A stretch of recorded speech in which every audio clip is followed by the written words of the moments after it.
Welcome, part two, I would like to say, at least for today, to the first Global Gender and Migration Forum.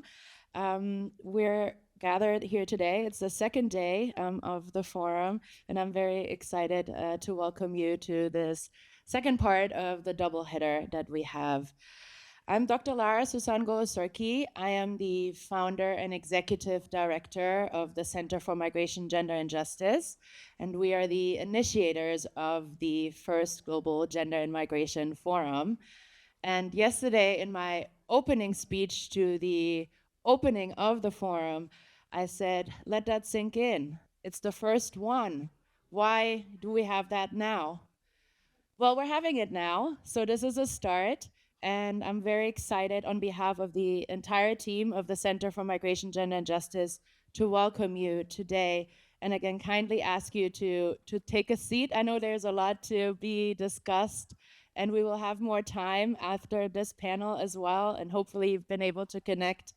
But we would like to transition now into the next panel. So please take a seat.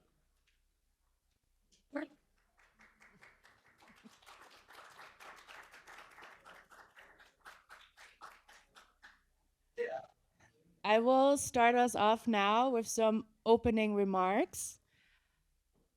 Thank you. 1 in 3. 1 in 3, or nearly 30% of women worldwide, have experienced some form of gender-based violence. This means that there are likely women in this room that are survivors of gender-based violence, including myself. It doesn't have to be this way, and that's why we're here today. Gender-based violence is often a cause for migration. Women and girls, as well as LGBTQIA+ and gender diverse persons, leave their countries of origin to escape gender-based violence and other harmful related practices. Gender-based violence, however, also occurs along migratory routes and in destination countries. So what do we know about gender-based violence in displacement contexts? Here are 3 facts that I would like to share just to contextualize today's discussion. Fact 1, according to the UNHCR, 1 in 5 displaced women have experienced gender-based violence. This means that gender-based violence is pervasive across the migration continuum. Fact 2, this pervasiveness has made gender-based violence a priority area in many response plans, regional migrant, regional refugee response plans that operate under the UNHCR mandate and involve multi-partner and multi-sector response strategies, such as for operational and funding measures. Fact 3, yet, despite acknowledging this high risk of gender-based violence across the migration continuum and the high numbers of gender-based violence that we know of, not least the ones that go underreported, funding in humanitarian context does not match this need to address gender-based violence, as only 19% on average of gender-based violence-related funding requirements in humanitarian settings globally were met in 2022. This severe underfunding comes with a lack in range of funding recipients, which are mainly UN agencies and international non-governmental organizations, not national or local or community-based organizations that are doing the work on the ground. It is these dynamics and more that we will explore today in this panel, moderated by Dean Mostaf, who I now have the honor of introducing. Julie Mostaf is Dean and Professor of Liberal Studies. Her current scholarship focuses on the violence of closure, challenging the linkage of citizenship to national identity within hard border states. This work draws on her interrogation of the gendered politics of national identity and her arguments for soft borders and transnational citizenship. Publications related to these themes include her book, Soft Borders, Rethinking Sovereignty and Democracy, her co-edited volume, From Gender to Nation, and book chapters such as Soft Borders and Transnational Citizens, and Our Women, Their Women, symbolic boundaries, territorial borders, and violence in the Balkans. Dr. Mostov has served as a consultant for both the US and the EU during the breakdown of Yugoslavia and designed and implemented State Department grants in support of democratic transition and women's leadership in Eastern Europe and the Balkans. Her earlier scholarship in democratic theory includes work such as Power Process and Popular Sovereignty, Endangered Citizenship, and Democracy and the Politics of National Identity. She came to NYU from Drexel University, where she was Senior Vice Provost for Global Initiatives and Professor of Politics. While there, she was recognized for her efforts to end gender-based violence globally and locally, including her long-term engagement with Women Against Abuse, Inc. as chair and member of the board.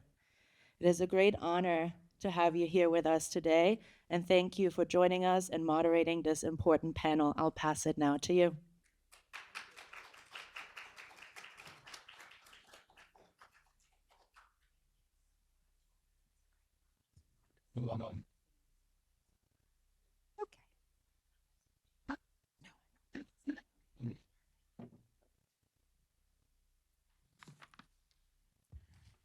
Good evening, everyone. Good evening. Good evening. Yeah, I know it's late, but if we all say good evening, we'll sort of wake up a little bit here. I'm just thrilled to be here. This is such an important event, and I want to thank the organizers for giving us a chance at Liberal Studies at NYU to be a part of such an important inaugural event. Lara, Suzanne, thank you very much. And to everyone else here, thank you. For me, this is a particularly important evening because it brings together scholars and practitioners, people who are working in the field, in the academy, together, which is so important. Those of us who understand the importance of working on gender-based violence when thinking about mobility, immobility, migration. When we begin to think about and understand this, the importance of this, we go back to looking at the ways in which the traditional gendered hierarchical binaries are really central to the hardening of borders and to exclusionary and authoritarian politics that we see today. The resurgence of contemporary populisms across the globe, and particularly gender-based violence in migration spaces and policies and practices.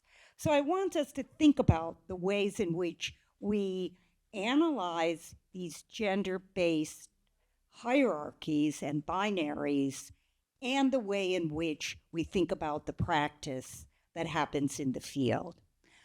Bringing those two together, really fruitful for making a difference today in these spaces in the world. We have a number of excellent participants who will be discussing this work together with us tonight.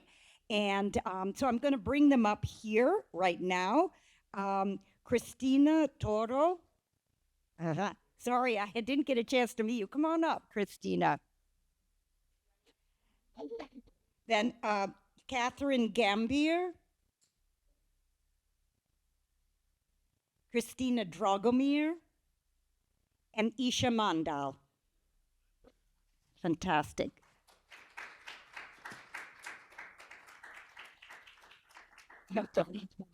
Okay, I'm just going to, let's see, I was going to sit down, but I'll stand here for the moment and then I'll go sit down. Just going to say a few words about these folks. It's all on your website, and there's so much more to talk about, but just so you know who is at the table. So, Isha Mandal is a policy officer with expertise in multi-sector needs assessment and humanitarian situation monitoring. She's been in the field in Nigeria, Iraq, and will be going to Somalia. And let's see here. Um, and she leads the Migration, Peace, and Security Spotlight Project with an emphasis on regional responses, plans, and gender-based violence prevention, mitigation, and response at the Center for Migration, Gender, and Justice. So thank you for being with us here today.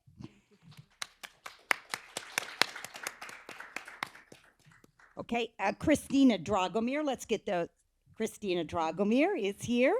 She is a clinical associate professor at NYU in liberal studies, and she specializes in global injustice, human rights, and migration patterns, and currently is doing a significant work investigating reasons behind migration in climate-affected communities, trying to understand the intersection between mobility and environmental challenges. Christina, thank you.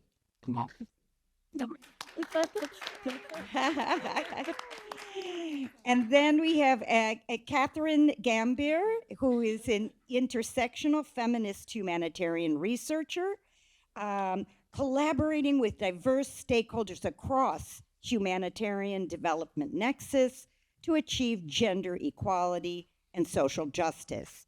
She's a senior researcher for gender equality inclusion at the Women's Refugee Commission, leading initiatives on addressing sexual violence among marginalized communities in humanitarian contexts.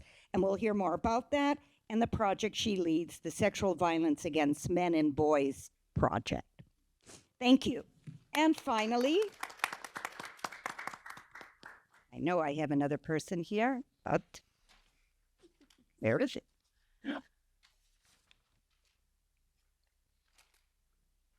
The first Christina. Yeah, but the first Christina, did you send? I know it must be here somewhere. So Yeah. the first, oh, thank you. No, I'm not finding. Okay, wait a minute. Christina, I know I have you here, but for now,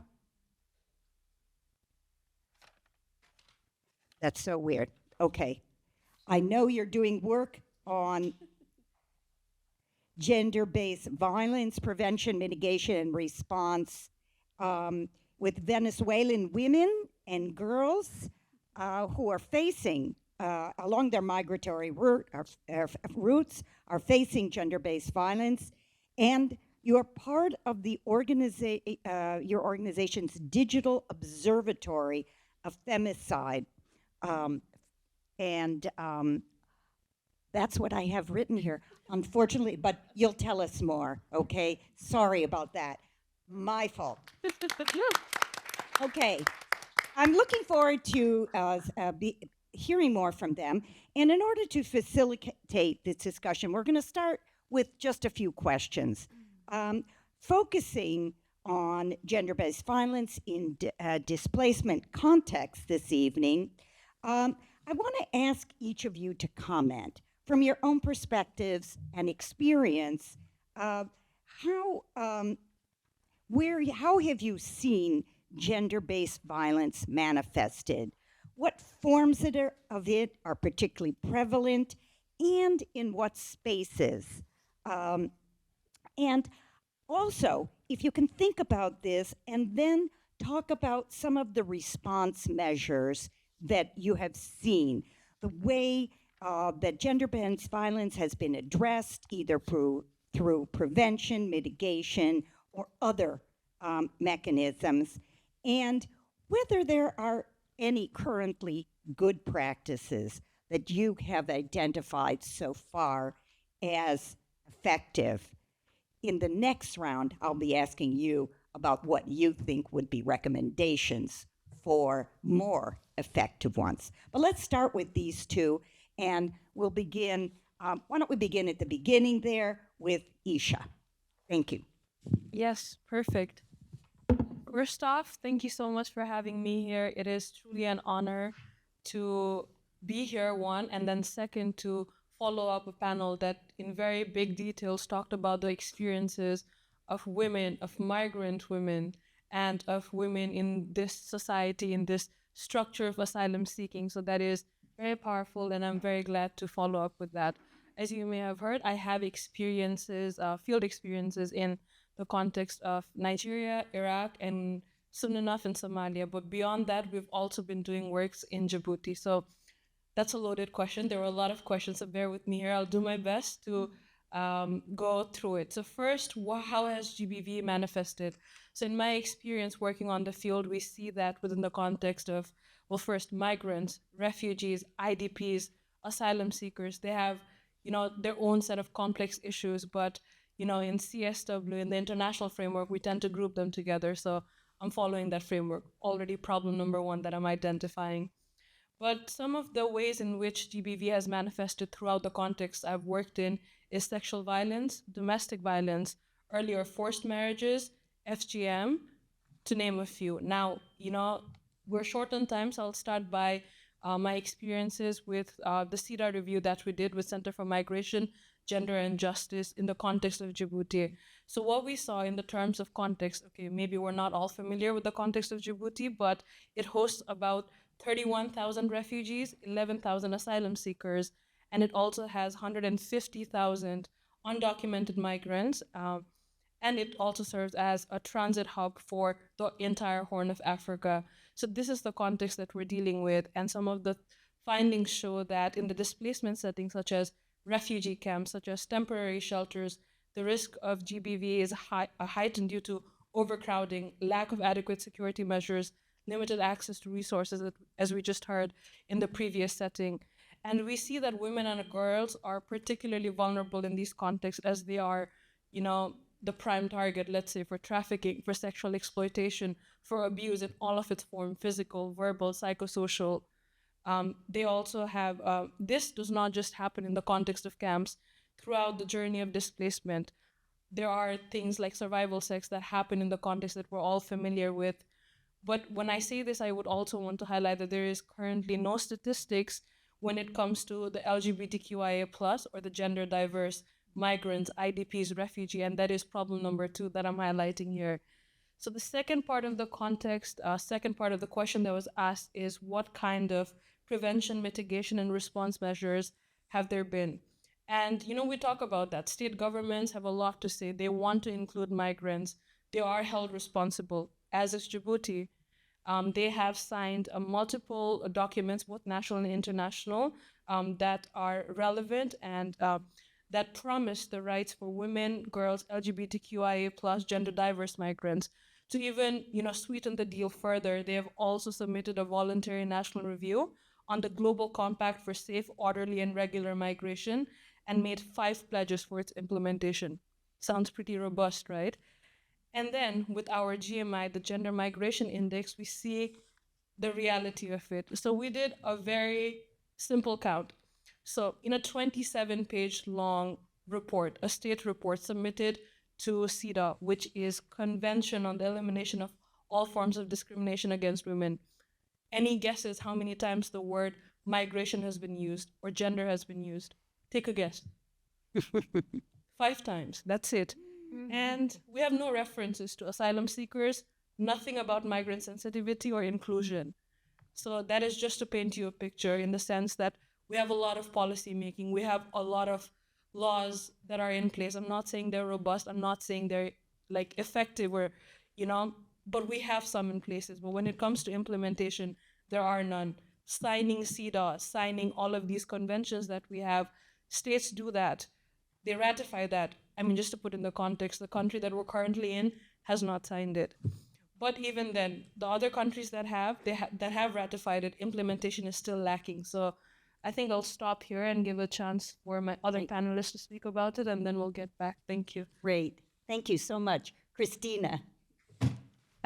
Thank you, Dr. Mostov. And just to clarify, I have the pleasure of speaking at 2 events this week, so I might have submitted my details only to one event. So That's it might what I not be couldn't your find. fault, but mine that with the presentation. So my name is Cristina Ciardi. I work for the Center for Justice and Peace, and it's the story of our organization answers this question that we've been asked in a way, right? We are a Venezuelan NGO, and we started working in Venezuela promoting peace culture and democratic values through a gendered lens. This is the beginning of the organization. And then the Venezuelan migrant crisis happened, which is something that might be in your collective minds from 2020 onwards. We have been speaking about this since 2015 at the very least.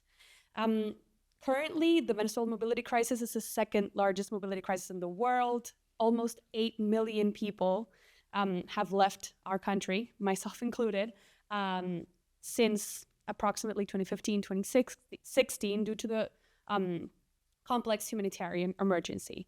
So our work, which was originally nationally based, had to start incorporating. We're a human rights organization, and we had to start realizing that advocating for the human rights of Venezuelan people and of Venezuelan women now included women abroad. One of the things that we already did back home was to have this digital observatory of femicides, which tries to partially cover one of the big or most difficult hurdles that we have back home, which is the absolute lack of data. And I'll take a pause here and say that lack of data or lack of properly disaggregated data is a problem basically everywhere. But there is a difference between what is not being measured due to capacity and the opacity policies of the Venezuelan government. One of the reasons that we can say this so vehemently is because we also had a CEDAW review last year. And in this CEDAW review, Venezuelan civil society heard for the very first time numbers of victims of gender-based violence, which we had never heard before, are not accessible in any sort of government website, cannot be requested in any sort of government entity. We heard for the first time about plans to handle human trafficking that have never been published, are not available in any sort of official capacity back home. So there is an important policy of opacity, which makes answering this question difficult, because what we rely on is essentially what is available through digital media and what other countries report back in terms of the number of Venezuelan, in this case women, that they are now receiving in shelters, in violence response mechanisms.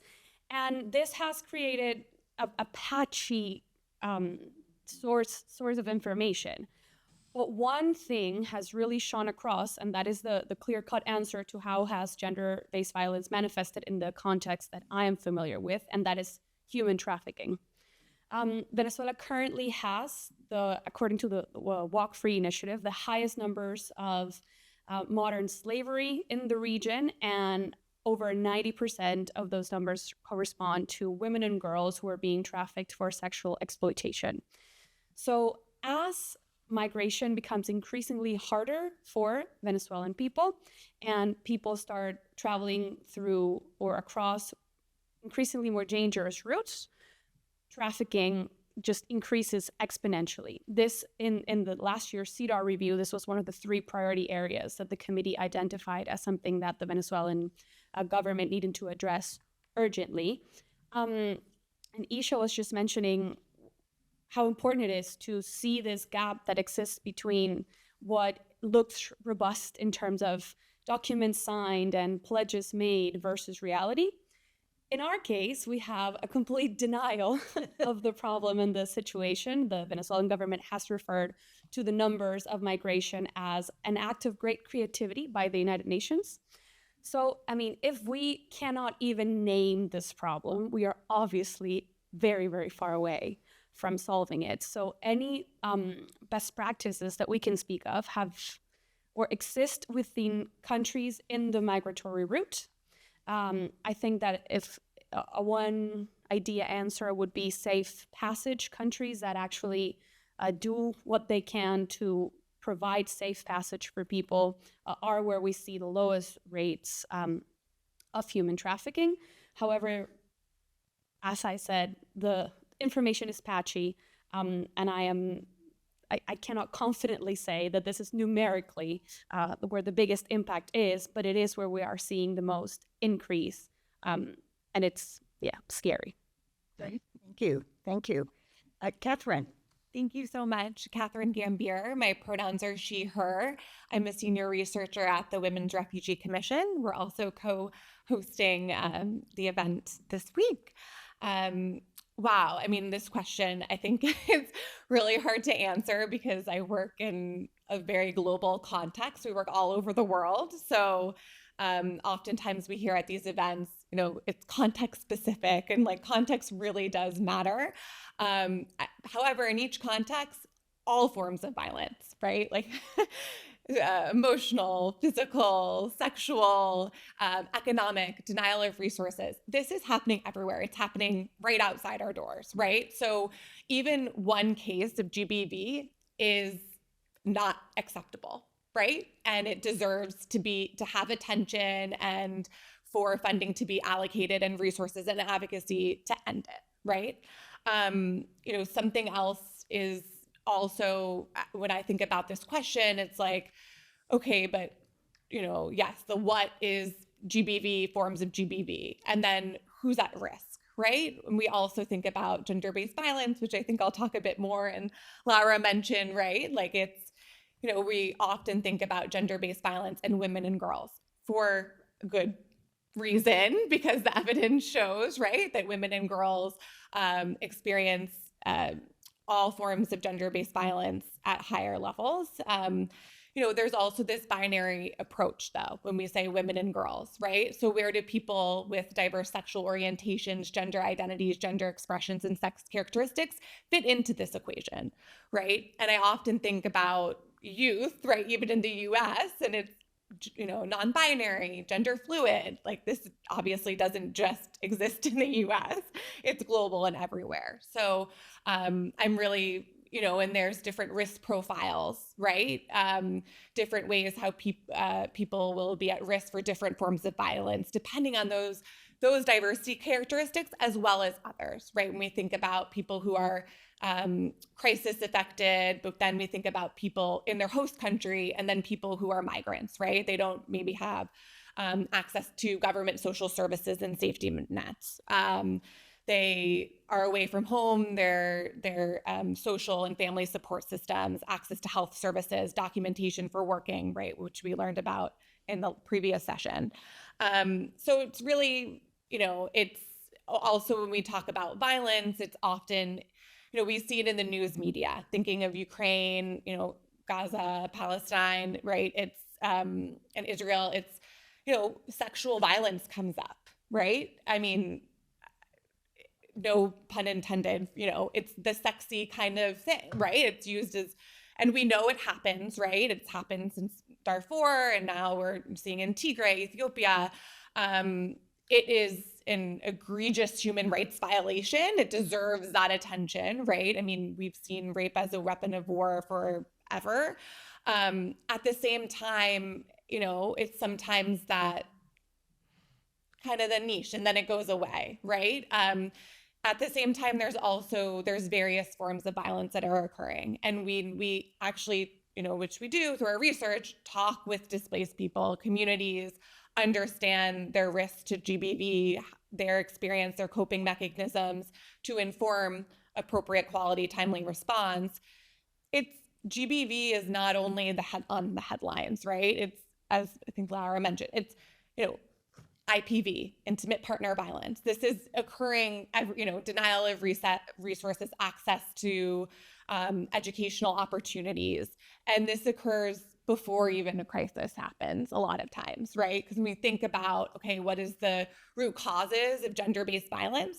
That's gender inequity and abuse of power, right? So it doesn't just, one day parents wake up and say, okay, we're in a crisis, we're gonna, marry our daughter, right? Like these social norms are already in place, and then there's crisis hits and there's a push and pull, right? The push factors may be, okay, well now we have to decide that, I have 5 children, I'm going to marry my daughter, so there are more, less mouths to feed, right? And there's also very specific, through humanitarian aid, there's very specific pushes. And that could even be like what we've seen in Nepal after the earthquake, in the Philippines, Mindanao.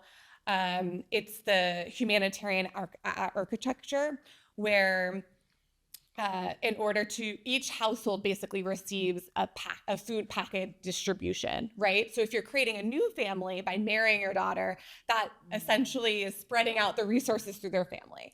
And it's oftentimes, interestingly enough, in terms of, trends, when we look at child marriage, we've also been seeing in Zimbabwe, the Philippines, and in Nepal, actually adolescent initiated child marriages. So, and there it's interesting, right? Because they're having agency in their decision making. So we're like, okay, great. Like adolescent girls, yes, you're making decisions, but oh, this is the wrong decision, right? So they're like, that's taken away. Okay, but not that. And really it's they're experiencing, again, it's the social norms in their home, right? They're saying, well, I'm experiencing, I'm being abused at home, whatever that means to them, being denied of resources. And actually this option of marrying this guy who just came back from South Africa and, has money, and maybe I can go to South Africa for work. That's looking pretty good to me, right? It's like, I want to get out of this home, and, there's ambitions and aspirations that don't always come to fruition. Okay, so this is why I should have taken notes, because I will talk Yes, forever. I was going to say, Okay. maybe we can come Let's back move. to you. Yes. Okay, thank you. Very interesting. And but let's go to Christina, and then we'll circle around again. Hi, so thank you everyone. Thank you, Dean Mostov, and thank you, Lara, Susan, for having us here. And thank you to my colleagues. So I will echo a lot of what our colleagues have said, but I will share with you that I come to gender-based violence and migration from a different angle, and that is from that includes the nexus of climate change and environmental disasters. So I entered not through GBV into this, but through climate displacement. And I really appreciated how Lara Suzanne and her colleagues framed the encounters that we have in the context of displacement. And I'll tell you why, right? And so again, echoing what my colleagues have said earlier, I would like to add another dimension to where we can see GBV, and that is structural. Because we can see a lot of this being manifested at the structural level. And one particular area that is of interest to me, particularly with respect to climate migration, is the legal aspect to it, because that's where we see this formulated when we see people being included or excluded from the framework. So GBV, as my colleagues have said, of course, it takes forms that are very powerful and identifiable, such as sexual violence, but of course denial of resources, and moreover, the accountability of the humans as well, right? So Isha have told us, and then Christina also emphasized the same thing, that there are people who we do not know, right? We do not have them in the reports. We have these women missing. We have the LGBTQ people missing. We do not have them as a part of our structures, of our understanding, of our knowledge. And that's where I come to realize this. And we'll talk a little bit further when more specific questions will come into place. But I noticed this as I was looking at patterns of mobility and immobility in the context of climate change, because we talk about people moving or being displaced and actually being on the move. But a really important part of the migration process, it's also the people who are left behind without the structures of support, without the people that they are in their networks, maybe without their mothers, without their sisters, without so many of the people that they can count for. And that leads to a certain immobility, and that's not only physical, but it's manifested in all areas of the society, from immobility in terms of accessing education, from accessing healthcare, and so on and so forth. And in my work, trying to understand the patterns of mobility and immobility, of climate displacement, I have noticed that this data is thoroughly missing. We do not know what we do not know, right? Like, we do not know the number of women. We do not know who are they. We do not know where they are, especially within the context of climate migration. Many of the people do not cross borders. And because they do not cross borders, it's extremely difficult to count them as a result of it. So then we see these black holes of knowledge, of legal systems, of policy that do not and are not able to recuperate people. So I'm happy to talk a little bit further about my own experience, but we'll go back to. Okay, thank you very much. I mean, I think that we can see very clearly in the responses that we have heard so far some of the reasons why responses to gender-based violence are so weak. In addition to the total denial of governments, there are also the problems of data missing, structures for data collection and recognition, the total erasure of people. I think that's very important. At the same time, the ways in which collection of data, but data which is impossible to gain, can also become part of the problem. And then, of course, we have the intersectional aspect of race, ethnicity coming into play. Who are the people who are being erased, and who are the people who are finding themselves protected or receiving some sort of resources? And of course, I think gender itself is part of that. And Wade, we've talked about some issues around gender fluidity and those categories. But we need to bring carefully and importantly race and ethnicity, religion into play there as well. And then again, we have to ask the question about which and whose notions of violence are highlighted. And I think that's really important that you discuss child marriage. Always the first one we pop up to, or which people's cultural values are under target, and how do they play into ways in which we want to demonize certain people and migrants. So I think that this is something that all of you have alluded to, and really important for us as we begin to unpack some of these questions about why have the responses been so weak, and why do we know so little? So I'd like to go back and ask each of you to think about what kind of recommendations in the context that you're working that you might pose, and then that will help us, I think, flesh some of this out. Shall we begin in the same order? Is that okay, Isha? Yes, Thank you. it's good. Can you hear me? Perfect. So the word data has been thrown around quite a few times in this panel, in CSW in general. That's the new buzzword, if I may. And I am the one with data. You see it. I like my data. I work with data. So more specifically, I work with multi-sectoral needs assessment. What does that mean?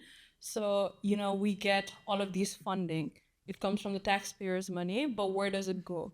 Like, of course, you give it to this agency. In the US, it's Bureau for Humanitarian Affairs. And then you give it to the UN organizations that further subcontract it to others. And, that's where it goes. And that's where data collection comes from. Why am I giving you this context? I mean, it's data, right? No, it's not. When it comes to GBV, when I work every single day, I'm here in the panel, so I have a very much vested interest in trying to bring out this gender disaggregated data. But let me just walk you through some of the complexities. One, we're talking about data in the context of a very sensitive topic, GBV. You can't just, walk up somewhere where you see in the context of Venezuela where the government doesn't even recognize it exists. So one, you can't have a standard set of questionnaire just going country to country asking questions. Second, people are actually suffering. They have been through something. So if you go and ask questions in a non-sensitive matter, you further re-traumatize them, and that is the last thing we need. So in these contexts, we need trained people that can do it. We need context specific, and that takes time and resources. And yes, we keep talking about gender disaggregated data, and I for sure have an interest in it. But something that lacks is one, the budget for it, and like, okay, every time we just speak about money, right? We're like, okay, if there is money, we put the resources there, but what until then? Okay, eventually we want that money and we do a representative nationwide census kind data. But until then, what do we do? Do we just sit and do nothing, just keep talking about data in GBV for years to come? Absolutely not. So we're trying to think about a solution, what can be done. And okay, I'm sitting down here as a data person who does data, so maybe it's my job. But then what is the point of everyone sitting here in this room? Are you just here to listen about the data that I talk about in my statistically representative language? No? So I have tried to bring up a solution with you within the context of Center for Migration, Gender, and Justice. So we've created this tool that is called a Gender Migration Index that I had spoken about during my first intervention. So what it does is that it acts as a guidance indicator tool. We use a traffic light system. But another thing that comes up is just numbers. Asylum seekers, refugees, IDPs have just become numbers to us. And we also have this very strong narrative about we need their lived experiences. How do we capture that? Well, look no further, you have GMI. So what we do is this, in this very context-specific traffic light system, we use an indicator system to capture this gender diverse migrants, which is aligned with the international review processes and provides criteria for benchmarking policy. So it sounds complex, but it really is not. So let me just walk you through a very quick example. So you look at a document. First thing, Control F, migrants. How many times does it show up in the thing?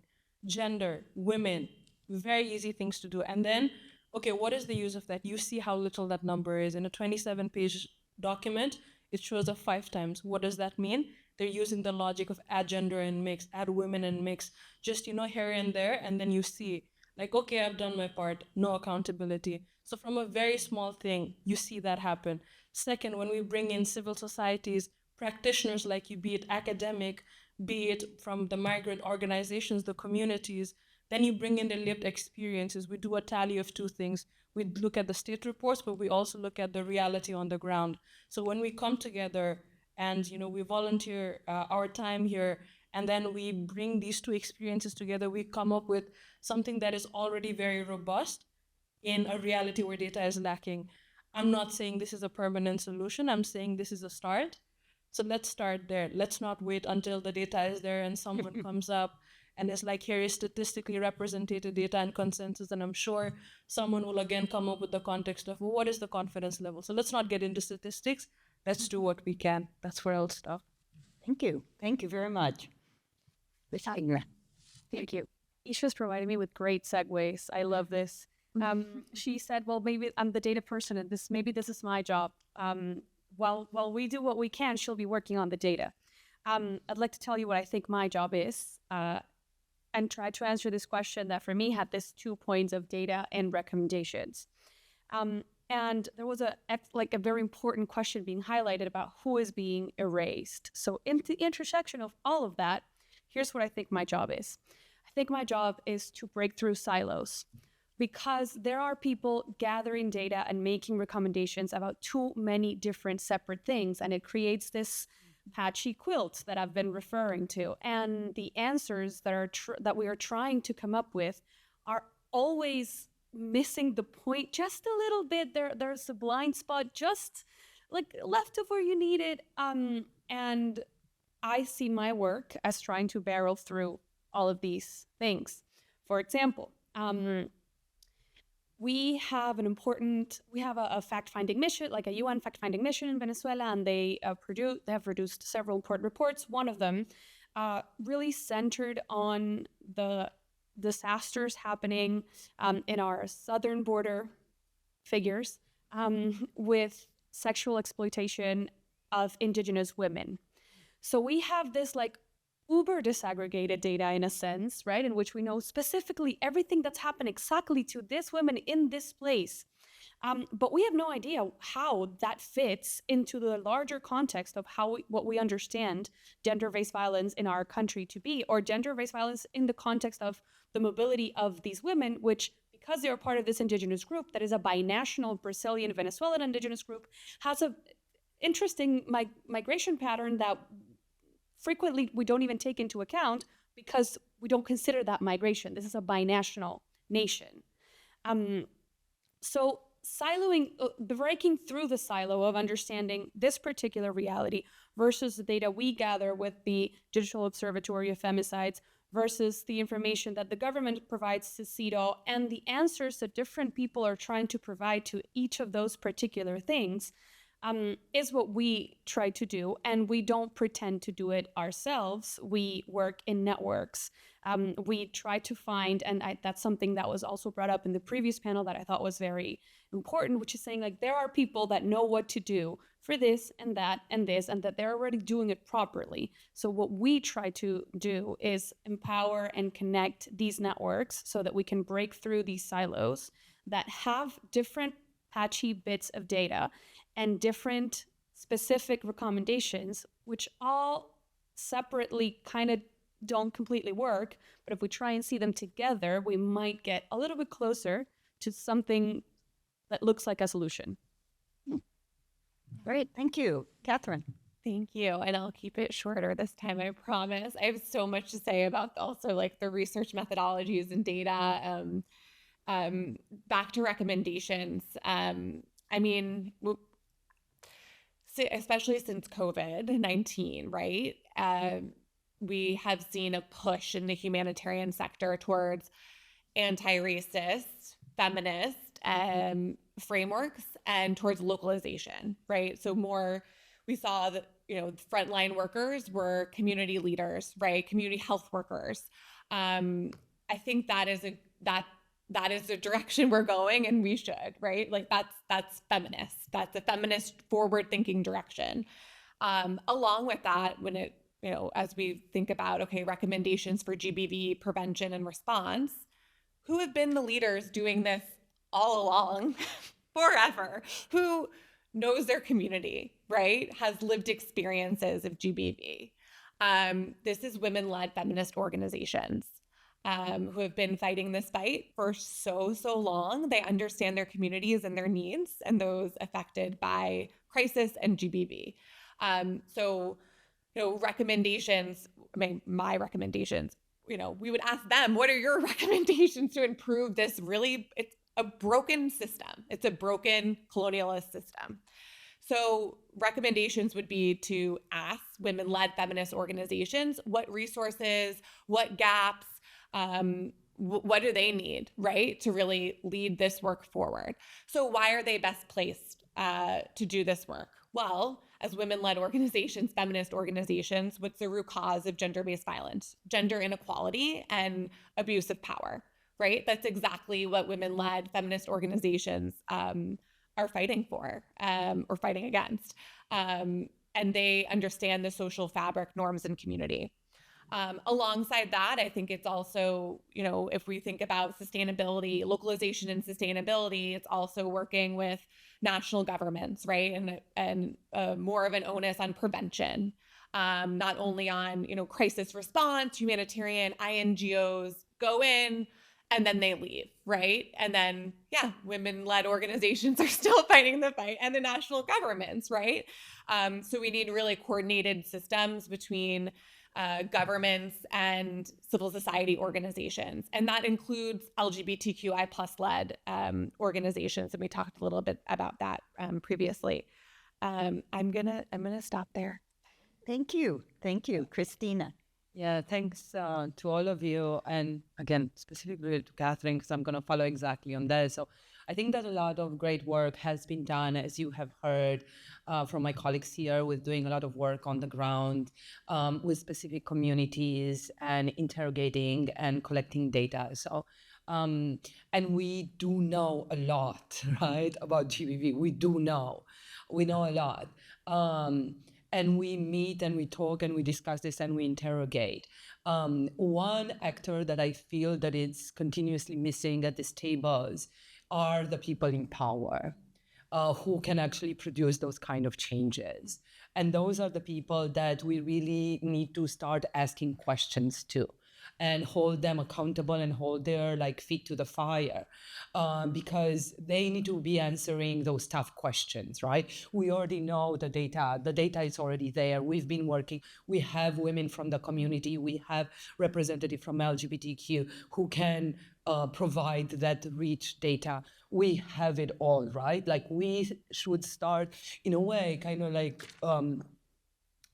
driving in a different direction and incorporating those in power and those who can actually make those changes. So in addition to everything that you said, that I think is very important and it's absolutely mandatory for this to happen, is to incorporate the national and local governments, but also very importantly, the international organizations. And I know it's great to have UN and IOM on the panels and so on, but I have been to COP28 discussing migration and climate change, and they just, I mean, and I know they have their own pressure, and I'm very considerate and mindful of that, of the internal pressure, but they come and tell us the same thing again and again and again.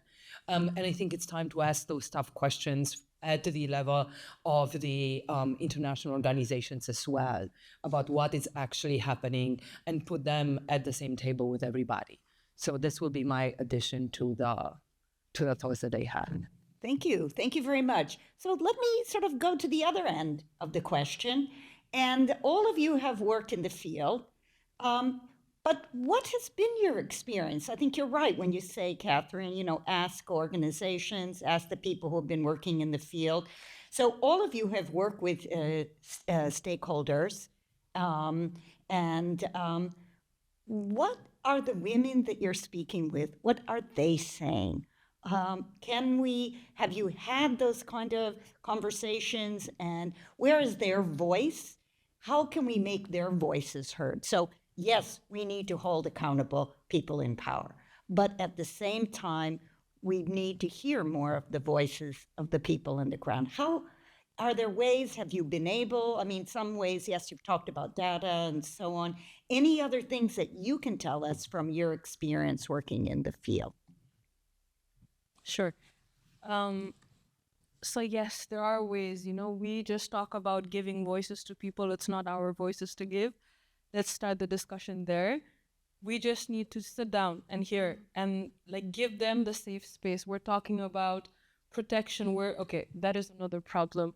We talk about GBV under protection. You have this massive umbrella where you put child protection, where you put HLP, housing, land and property, and GBV under the same context.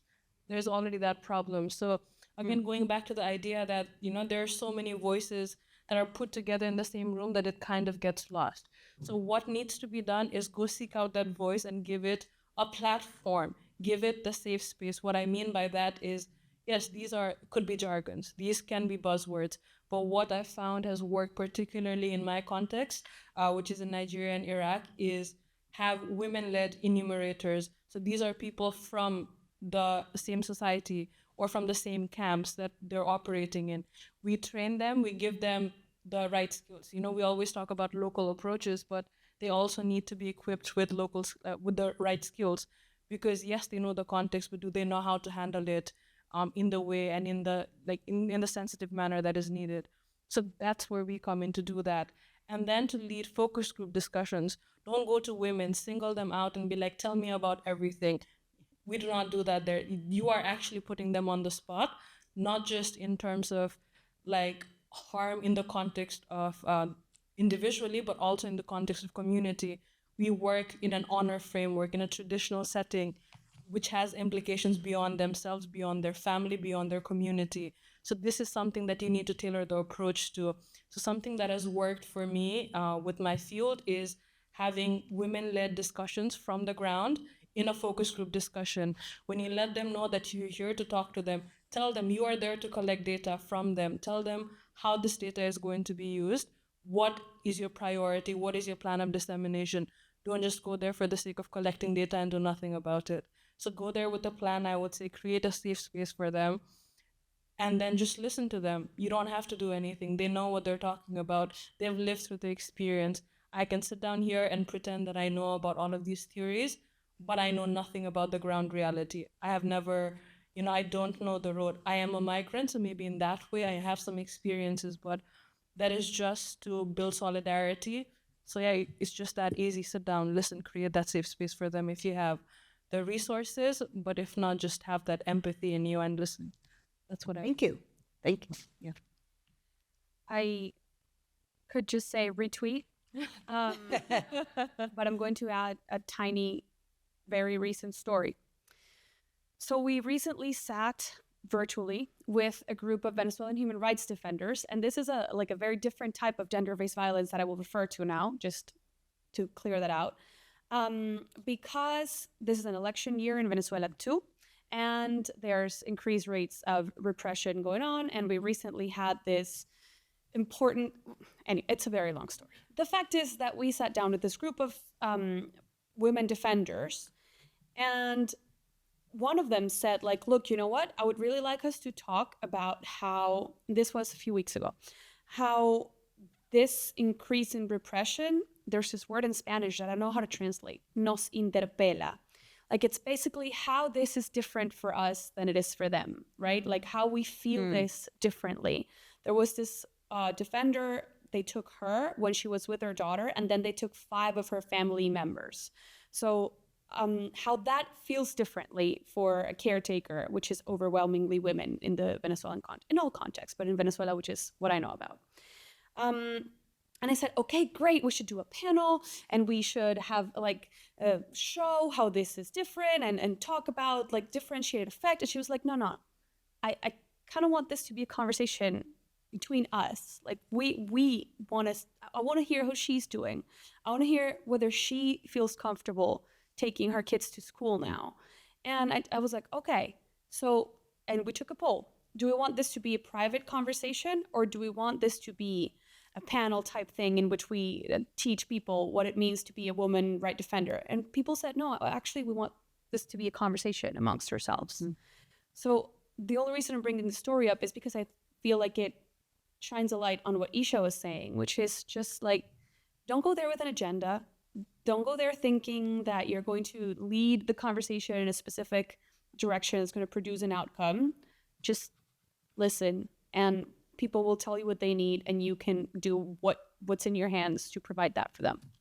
Great. Thank you so much. Yeah, Catherine. Yeah, I really appreciate also that anecdote. I mean, it's along the lines as well as what I was going to mention about, we don't go in and just ask, oh, have you experienced sexual violence in the past 12 months, which is like on the demographic. Anyways, so, and by the way, like most of those nationally represented surveys where we get a lot of our data and policymakers do are not representative of migrants, right? Or refugees and asylum seekers. So they're definitely an overlooked population, obviously.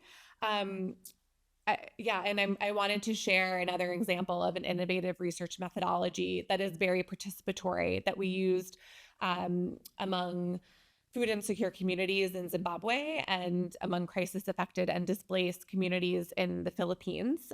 It's been used as well among Syrian refugees.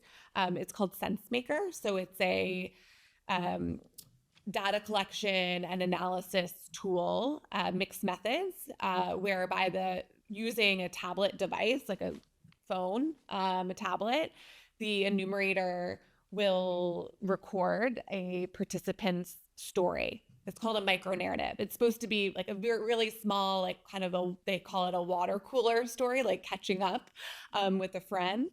And you use a very open-ended question. So although our research objective, right? And I mean, I think you mentioned a good point, like don't go in there with an agenda, but for human subject research with, marginalized populations, like we need to go through an IRB that requires all the tools, all the questions we're going to ask, the whole design, analysis plan, everything. but even so, yes. So we asked the question in the Philippines, although we wanted to understand what are the drivers of child marriage in this community, what was your experience, and so forth. Instead, we asked, what is it like for young people to grow up here? Right, a very, very open-ended question, right? It's not forcing any GBV, child marriage disclosure, which was, very sensitive, especially for people outside of the community to come in, right, to your homestead or your village to ask you those questions, such sensitive questions. And also, it was at the household level, right? You could have parents or, your husband there and so forth. 1/3 of the stories after our thematic analysis, 1/3 were about child marriage, right? So even just that statistic, you're asking, what is it like to grow up here? 1/3 of the stories, we captured almost 2,000 stories. About half of them were from adolescents under or 13 to 19 years old, about child marriage, right? So that's definitely an opportunity where you create the space through, ethical research methods, having a, if you're talking to a girl or woman, a female, for men and boys, you want to ask them, like they could also not feel comfortable talking to a man.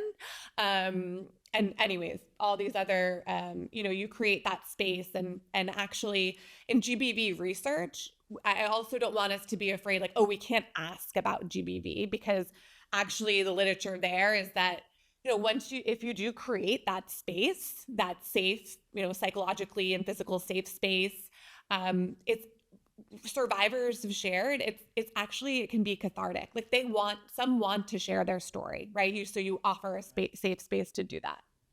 Thank you. Yeah, thanks. That's again a really good sequence. So, I'm a social scientist by training, so I'm an academic. So, I do have other limitations and other points of entry. So, one of them is when you need to publish your work, they ask you how many interviews you've done, right? Like that's one of the things that they ask you.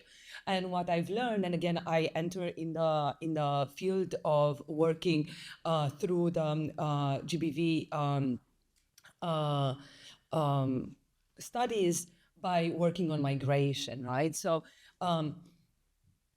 in my experience, when I have experience, particularly in India, working and in Romania, where I'm originally from, I go there and I start a conversation with one woman, but suddenly another woman comes in the middle and the third one joins and so on and so forth, right? So this idea that we have, according to national statistics and so on, that I'm interviewing this person and these are all their answers and so on, it's completely flawed. But it's something that it's so challenging to the very structure of how we do social science and how we account for certain people and so on, right? So I would echo what was said earlier, what Isha said in terms of focus groups. But in my field work, I'm thinking about them as community interviews, where a lot of people are coming, and sometimes in spaces that are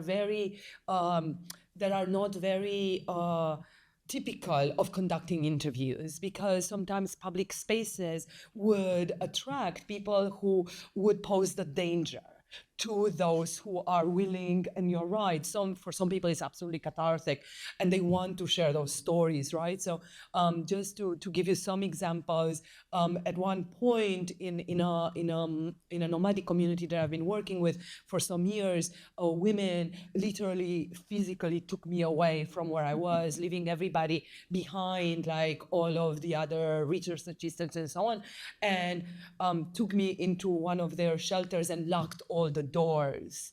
And that's where they put on music, and they created this space where they thought I was very unkempt because my hair was unruly. So they were undergoing this ritual for them, and that's where they shared. But again, this idea that what we have to create are sometimes those physical spaces. And I have just recent experience in applying for very prestigious but also very official grants. And when you apply for them, it's really difficult to explain to people that we're gonna go into women's kitchens. And that's the space where we are talking about, right? Because they want you to like give all of these answers that the readers of those things are used to, right?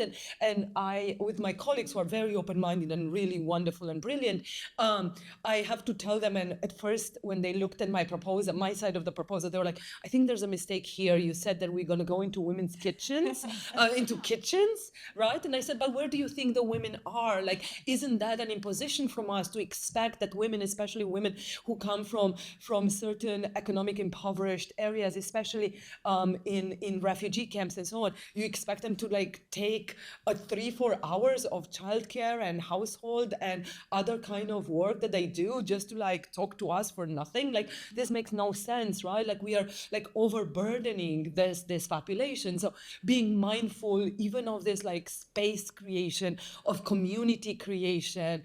And also, I cannot emphasize enough what was said earlier about listening to them. When I was working with a nomadic community, I didn't speak their language, and I had a male translator at that particular time. And there was a woman that kept coming to me and showing me her arms, right? And that was a story that she really needed to be told, but everybody was pushing her aside. Like, nobody else in the community wanted her to share the story. So sometimes it takes a little bit more in like pushing through those boundaries and pushing those limitations to actually have access, to have the trust of the people, but also have the trust of the community that you can go and have those conversations later on in those kind of spaces. But for that to happen, my worry is that we really need to work at the structural level within social science and find those spaces where we can challenge those assumptions about what good research is and what valuable research is, and incorporate this kind of stories coming up from the ground and community work wherever we can and however we can, even though it's not easy to challenge structures and stuff. That's why we have to break down our own silos. And this evening is a good example of that, of how we do that. It also speaks to something that I constantly am telling my students, and that is you must learn languages.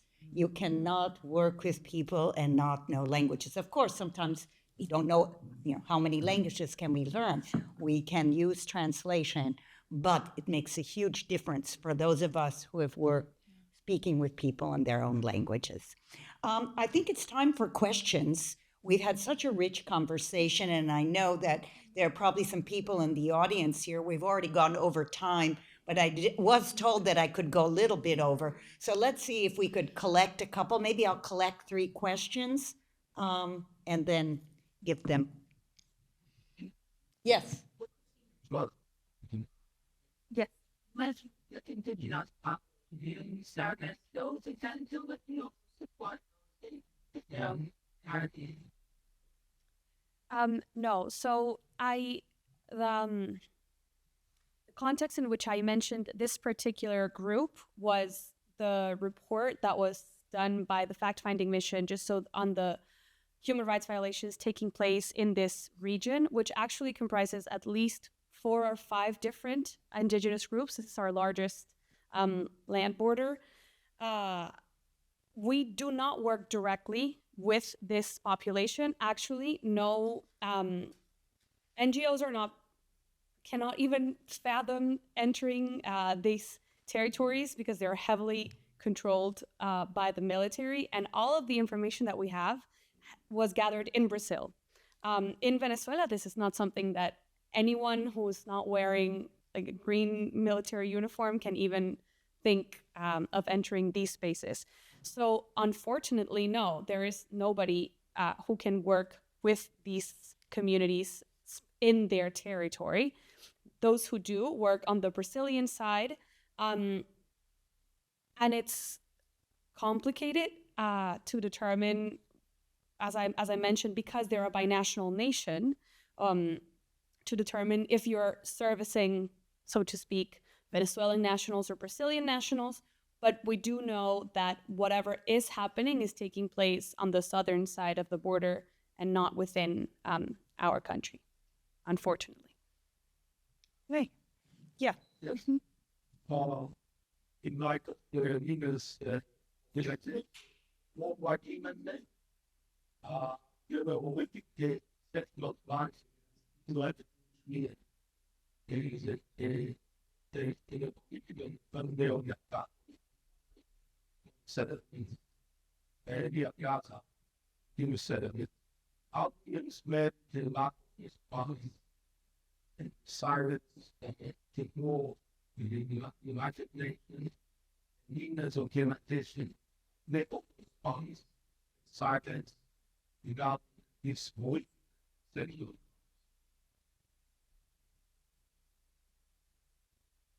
It's mad. Pretty. Let's, we'll come back to that. People think about it. I'll collect two more questions. Yeah. Yeah, Dina, sorry. I have a couple of one question about any comment. Next, the question is for Christina, which is, and I watched that you were an anthropologist, you would always be an The political scientists. You're not supposed to go in with an agenda. You're supposed to go in with well, then theorize about what they said. So maybe change this then. Or maybe change I forgot to say I'm trained in politics, right? So that's why or maybe just challenge politics as a field with anthropological means, right? And I think you said that about being an anthropologist, that not the next day will necessarily have any policy. And I think that's part of news. One of the things about doing research is that when you do research, when you are on this, you immediately enough well, research is supposed to have immediate policy implications. That's when the numbers, that's when you have to find something out, it copy knowledge for itself, and to have it become very narrow and reluctant. Right? So there is something worth thinking about there. But my question to you is about virus migration. So how do you know when something is, I bet teach you the climate life as it goes through something else. So it runs lots of people leave places, they have to leave places because of river erosion. I wouldn't say that's necessarily, that's never been called climate migration until recently. Climate migration has become a kind of label, very handy label, right? More things that have been happening, and I think it's not really about it's just something I'm just curious on that. Actually, my question is actually, it comes up from what Jane Mostow was saying about violence and what comes with violence and kinds of violence that are, accepted as violence and who does violence. It doesn't get to the other thing too, because it's really easy. We can think about sexual violence as violence, but what about the violence of capitalism? What about the violence of structural adjustment? What about the violence of girls who have, I think, follows on child marriage, very sick.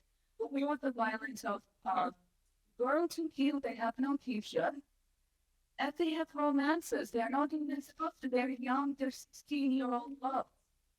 Okay, they realize they have this one little woman light in their lives, and they need their lives. Their parents have been increasing the policy. And this whole idea of partial feminism. I think that if you're going to think about GDP as any fund, you also really need to think about Too late. Okay, I was about to end. Policy, violence. And the final thing, and this is just a comment to what was just said, that other question is, it's very interesting that one side's violence is recognized as violence and other sides isn't. And I think actually the power relations are quite reversed. I mean, it's interesting. The UN actually, has a report on this. There is this Pramila Patten was there, has a report on it. Israel has allowed her to go in. It hasn't allowed any other people to go into Gaza, for that matter, for other kinds of very real violence that women in Gaza are facing, including reproductive violence. Other questions? Okay, so I'll let people respond, and I think that we'll wrap it up. To any of the questions. So I guess this idea about who coins the terms GBV. I mean, this goes back to yes, exactly. What does it entail? How is it manifested? How do we recognize them? Who are we to recognize?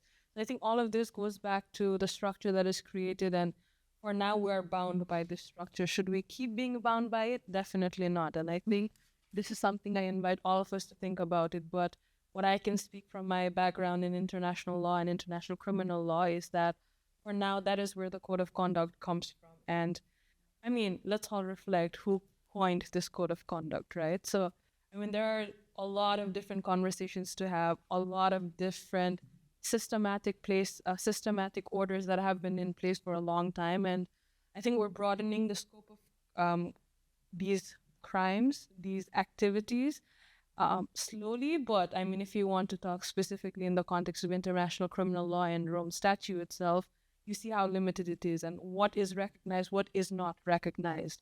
And it's very political. At the end of the day, it really is. There is no diplomatic way to say it. It's who coined these terms, who came together to bring about this manifesto. I mean, it is manifesto at the end of the day. So I think it's politics, but we do live in a democracy for now. So let's use that. Let's use the voices. Let's try what we can do. That's what I would say. Thank you. Can I follow up on what Isha said? I think that actually relates to your question about climate migration and the underpinnings of that, because you're right that we use the term climate migrants, climate refugees, climate IDPs left and right. But the truth is we do not have a legal framework for it.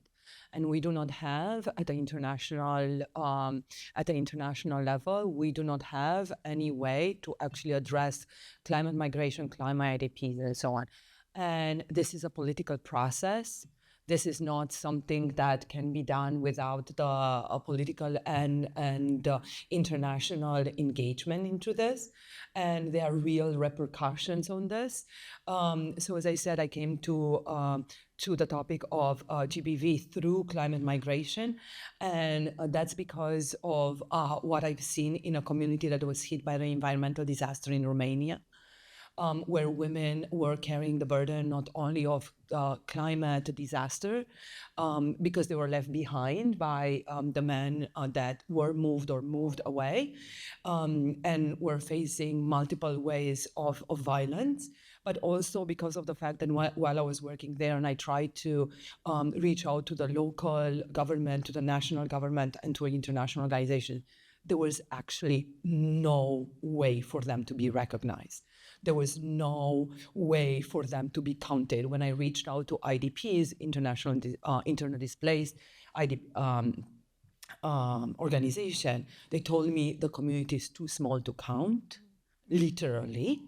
And therefore, there were absolutely none. So I agree with you. This is not an easy way to define them. And as we have definitions and legal means to address so many things, especially in the International Court of Justice and so on, this is one of the things that we need to come and think together about this.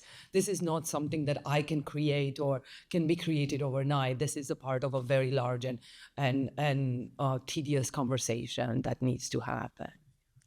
Okay. Yeah. Yeah, maybe just a few points to add on, and also related to our conversations around data, right? And we've mentioned earlier around, the importance of naming things, and also like who's creating these structures, right? And it's really, as you said, I mean, policy, law, the economy, right? The international political economy. These are structural and patriarchal systems, right?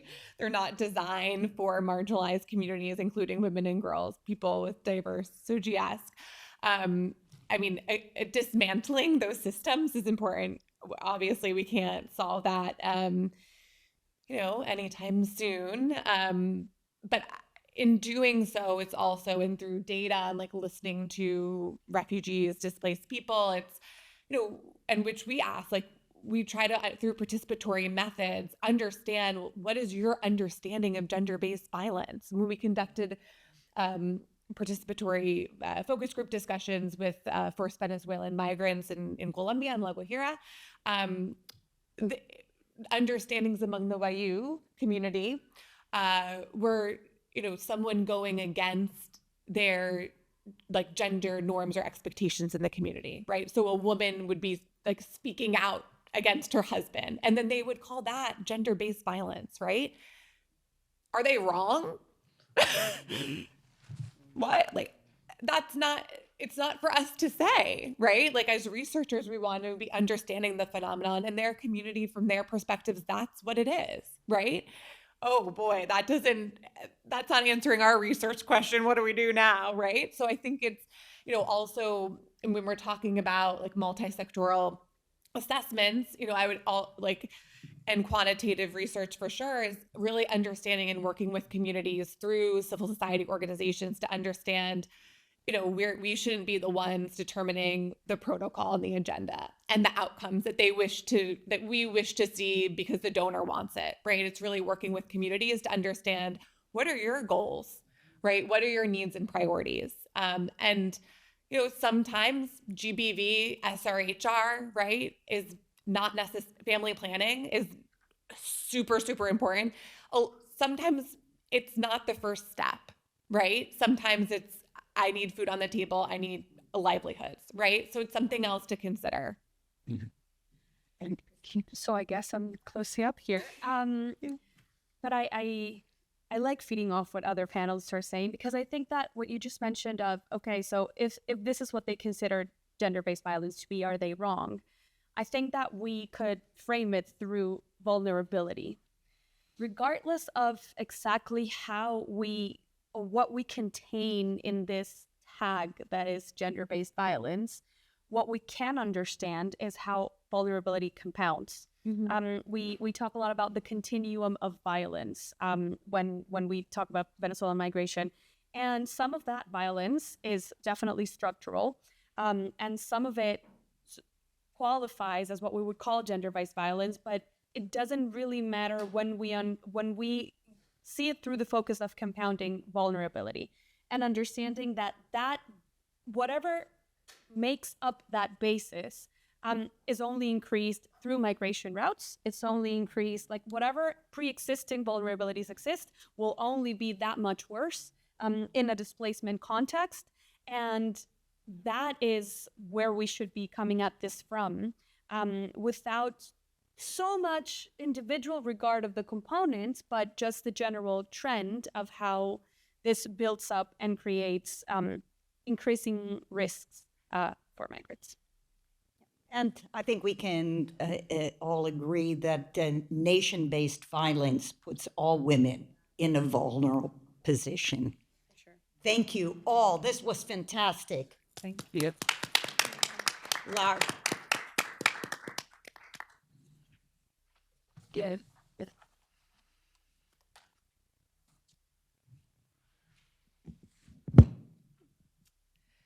It is very difficult to find concluding remarks to a panel on gender-based violence, because what is there to say that's uplifting? So I would like to just share what I leave this event knowing with after having learned from our experts today. One, while challenges remain, there are practices and people, including our panelists, out there that are working tirelessly on addressing gender-based violence in displacement contexts.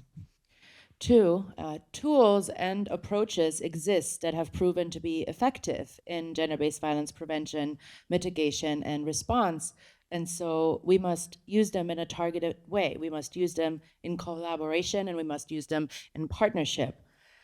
And third, it is events like this today that bring us together to better understand how gender-based violence manifests, which forms of gender-based violence are particularly prevalent, and what spaces are considered high risk. And so this knowledge is truly invaluable and allows us to collectively aim at ending gender-based violence once and for all. And so with this, I say thank you to Dean Mostoff for moderating this insightful discussion. Thanks to my dear colleagues, Christina, Catherine, and Isha specifically, as I would like to note here as well that Isha is one of the selected Gender Equality Fellows of the UNCSW of this year.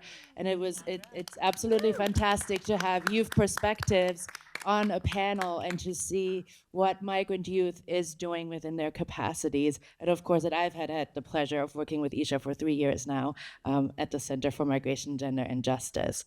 So with this, I would also like to say, let's keep these conversations going and for you to join us for the rest of the week of the first Global Gender and Migration Forum. With this, I say, see you tomorrow.